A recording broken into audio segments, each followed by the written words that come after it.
Mm. Let's speak about Israel, the Middle East. So Israel believes that there are 24 hostages, all men, who are alive in Gaza, along with 35 dead captives.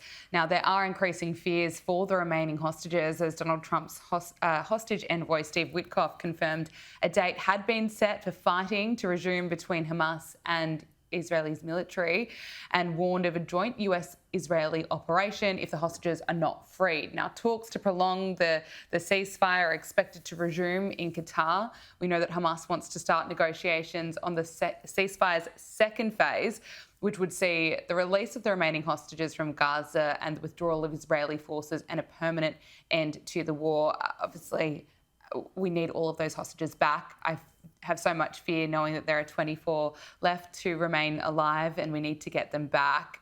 What's your reading of the situation at the moment? Will a ceasefire be extended? Well, I think it will be, at least as deference to President Trump. President Trump has a lot to say what goes on in the pursuit of the war in Israel, though Netanyahu can probably do his own thing.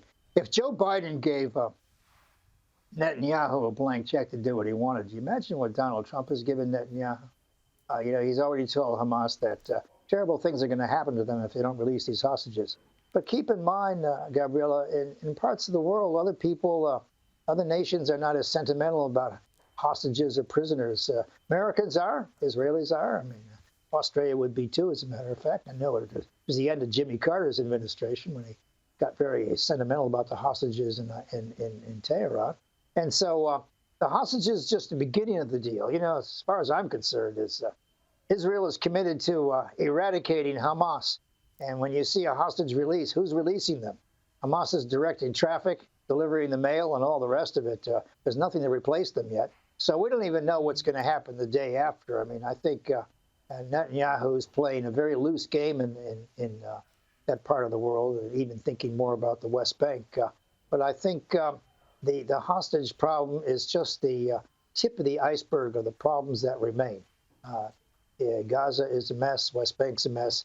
Israel doesn't really know what to do going forward if it has to deal with Hamas in the future. And the Americans have made it very clear that they want Hamas gone. The only trouble is Hamas is not gone. The PLO, as Palestinians, have not taken their place. So, it's the old story I heard in the second Iraq War. I mean, we can't find anybody to deal with. So you tend to go down back alleys and on Arab Street looking for someone who will speak for somebody else. And it's very, very hard to conclude any kind of operation there.